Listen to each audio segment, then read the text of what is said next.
Asia কাপের সেমিফাইনালে বাংলাদেশ আফগানিস্তানকে বিদায় করে শেষ চারে টাইগার যুবারা।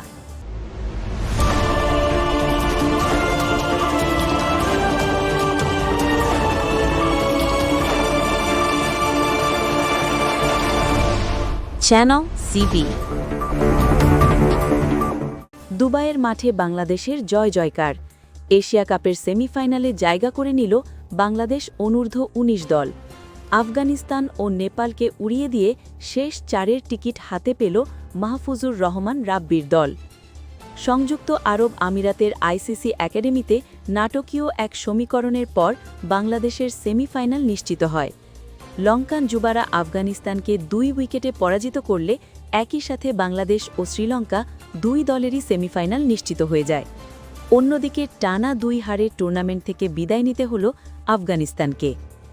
বাংলাদেশ তাদের প্রথম ম্যাচে আফগানিস্তানকে 3 উইকেটে এবং দ্বিতীয় ম্যাচে নেপালকে 7 উইকেটে হারিয়ে দারুণ সূচনা করেছিল। গতকালের ম্যাচে আফগানিস্তান প্রথমে ব্যাট করে 235 রান সংগ্রহ করে। জবাবে ওপেনার বিরান চামুদিতার 62 এবং চামিকা হিনাতি গালার অপরাজিত 51 রানের ওপর ভর করে 4 বল বাকি থাকতেই জয় তুলে নেয় শ্রীলঙ্কা। এখন সবার নজর বাংলাদেশ বনাম শ্রীলঙ্কা ম্যাচের দিকে।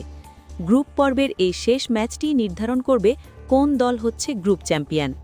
সেমিফাইনালের আগে নিজেদের শক্তিমত্তা ঝালিয়ে নিতে জয়ের ধারায় থাকতে চায় টাইগার যুবারা। এশিয়া কাপে বাংলাদেশের এই দুর্দান্ত পারফরম্যান্স নিয়ে আপনার মতামত কি? বাংলাদেশ কি পারবে চ্যাম্পিয়ন হতে? কমেন্ট করে আমাদের জানান। খেলাধুলার সব শেষ আপডেট পেতে আমাদের সাথেই থাকুন। ধন্যবাদ।